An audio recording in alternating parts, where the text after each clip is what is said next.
So the two inescapable themes of the conference were 5G and foldable screens, foldable displays. And what you've got to realize is the industry always needs to get excited about certain things, but whatever's on the highlighted in display isn't necessarily ready for prime time yet, and that's the case here. Both the networking industry and the handset industry need product upcycles, and in 5G and in folding handsets, that's what they've come up with this year. But both have substantial hurdles to get through before we get to mainstream adoption. Sure. So let's talk about 5G first. So 5G was everywhere, and there was lots of signage saying 5G and robotics is the killer app, 5G and AI is the killer app, etc., etc. But we really think it's going to be later, and it's going to take longer to gain mass adoption than many people think.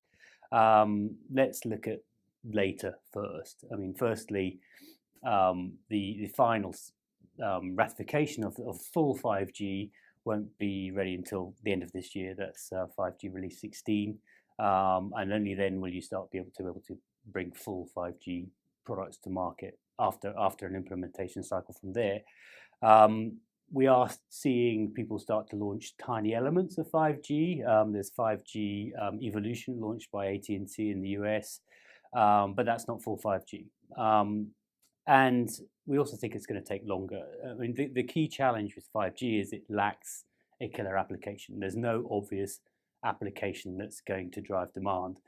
So if you look at 3G and 4G, the evolution of each of those, 3G also lacked a killer application really, and that took around about 8 years to get to the first billion subscribers. 4G, on the other hand, you had video, and people needed the video, and 4G delivered that, and that took about 3 years to get to 1 billion subscribers. So we suspect that the 5G uptake curve is going to be more akin to the 3G uptake curve than 5G. So folding handsets, obviously a very large theme, but there are substantial, I think, technical challenges in terms of form factor, in terms of robustness, and in terms of price before these things are really ready for the mass market. Firstly, looking at the form factors, these devices are still rather chunky.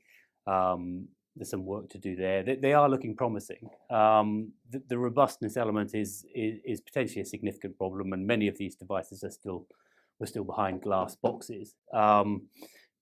People were talking about 200,000 cycles in terms of opens and closes, which might be fine, but you've also got to look at elements such as the robustness of the screen, the hardness of the screen.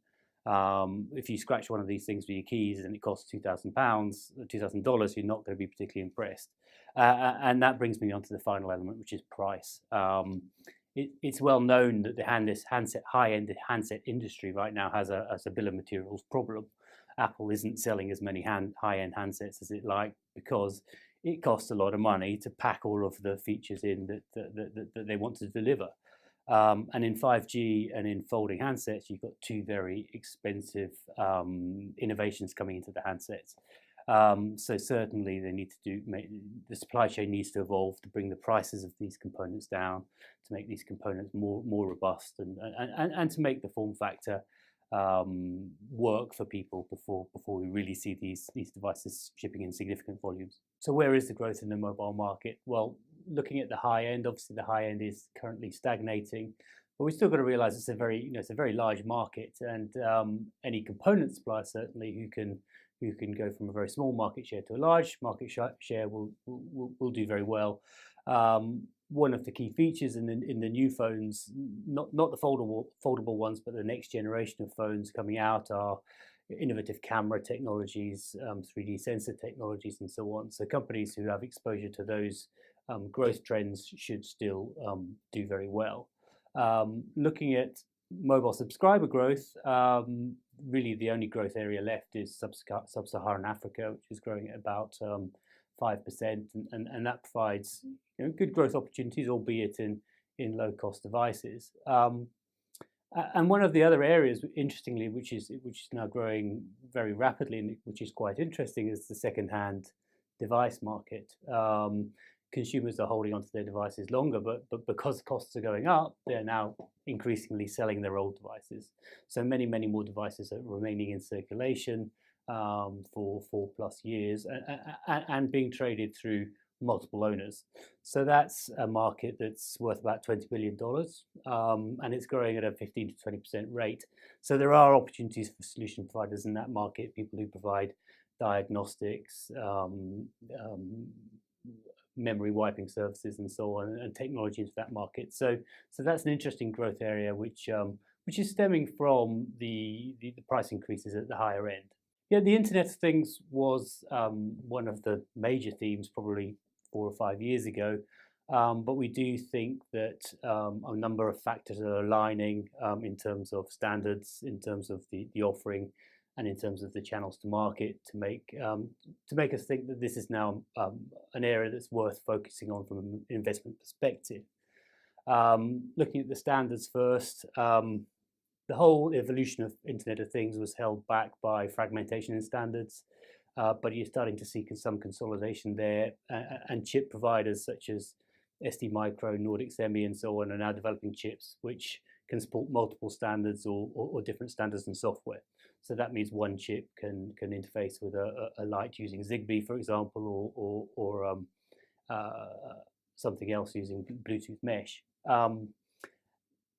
People are also bringing out packages focused on different vertical markets, be that monitoring packages for small businesses, temperature monitors in fridge freezers, security systems, e-healthcare packages, and so on. So you are starting to get these vertical market solutions being created and looking attractive propositions.